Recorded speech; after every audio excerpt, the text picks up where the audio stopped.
Assalamu alaikum dear students, I hope you will be fine. We are studying chapter number 9 forces and machines. Today's our discussion topic is the gear train.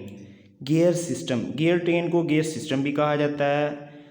Students, in previous lecture we have discussed about gear. Basically gears are the modification of wheel and axle, यानी wheel और axle की तरमीम शुदा शक्ल है. ये basically wheel और axle ही हैं, मगर इनके इर्द गिर्द जो हैं वो दंदाने बने होते हैं यानी टीथ बने होते हैं, इसलिए इन्हें गियर्स कहा जाता है. अब गियर्स करते क्या हैं? गियर्स ट्रांसफ़र फोर्स यानी फोर्स को ट्रांसफ़र करते हैं. व्हेन टू और more gears work together it is called gear system और गियर ट्रेन. जब एक या एक से ज़्यादा गियर्स मिलकर काम करते हैं तो इन्हें गियर सिस्टम कहा जाता है.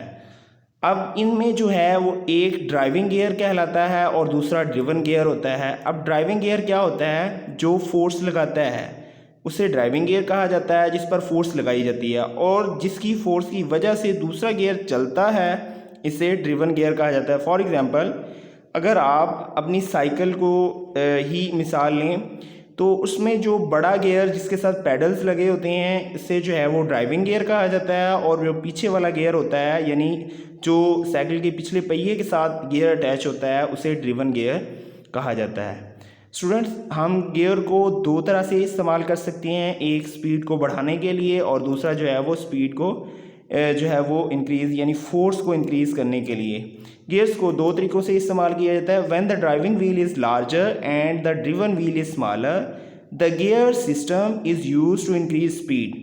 यानी कि जब चलने वाला गियर जो है ड्राइविंग गियर बड़ा होता है और ड्रिवन गियर जो है वो छोटा होता है, तो गियर सिस्टम किस लिए यूज़ होता है? स्पीड बढ़ाने के लिए. जैसे कि आप अपनी साइकिल का देखें कि जो है वो उसका जो है वो पैडल्स वाला गियर बड़ा होता है और पीछे जो चलने वाला पहिए के साथ जो व्हील के साथ गियर अटैच होता है वो छोटा होता है, तो इससे साइकिल की जो स्पीड है वो बढ़ती है. तो इस तरह जो है वो गियर जो है वो स्पीड बढ़ाने के लिए इस्तेमाल होता है. नेक्स्ट है जी, when the driving wheel is smaller and the driven wheel is larger the gear system is used to increase the force. जब जो है वो ड्रिवन व्हील जो है वो छोटा हो यानी ड्रिवन व्हील यानी चलने वाला जो गियर है वो छोटा हो और चलाने वाला जो है वो बड़ा हो. आप इस डायग्राम में देख सकते हैं कि जब जो है वो ये वाला जो है जिसके ऊपर फोर्स लगाई जा रही है ये छोटा गियर है और जो इसकी फोर्स की वजह से चल रहा है वो बड़ा गियर है, तो तब हम फोर्स बढ़ाने के लिए इस्तेमाल करते हैं गियर्स को. तो स्टूडेंट्स, हम गियर्स को दो तरीक़ों से इस्तेमाल कर सकते हैं, एक तो स्पीड इंक्रीज़ करने के लिए और दूसरा जो है हम फोर्स को जो है वो इंक्रीज़ करने के लिए गियर्स को इस्तेमाल कर सकते हैं. तो स्टूडेंट्स, आज की क्लास में हमने क्या पढ़ा? हमने गियर ट्रेन यानी गियर ट्रेन को गियर सिस्टम भी कहा जाता है, और गियर सिस्टम क्या होता है? जब एक या एक से ज़्यादा गियर्स मिलकर काम करते हैं तो एक सिस्टम प्रोड्यूस होता है जिसे गियर सिस्टम या गियर ट्रेन कहा जाता है.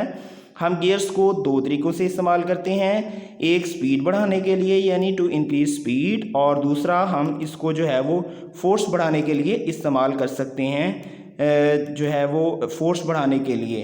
तो इसमें दो गियर्स होते हैं, एक ड्राइविंग गियर जो चलाने वाला गियर और चलने वाला गियर ड्रिवन गियर कहलाता है. स्टूडेंट्स, आपने इस टॉपिक को अंडरस्टैंड कर लेना है, और इसमें दो क्वेश्चन मौजूद हैं, शॉर्ट क्वेश्चन हैं कि इसमें फर्स्ट क्वेश्चन है व्हाट इज़ गियर ट्रेन. तो गियर ट्रेन का जो आंसर है ये ग्रीन लाइन से अंडरलाइन है. दूसरा क्वेश्चन है when gear system is used to increase and decrease speed. तो इसके लिए जो है हम जो है ये आंसर जो है अंडरलाइन किया हुआ है, तो आपने इसको प्रिपेयर कर लेना है और इसके आंसर को आपने अपनी आंसर शीट्स पर जो है वो लिखना है. अल्लाह हाफिज़.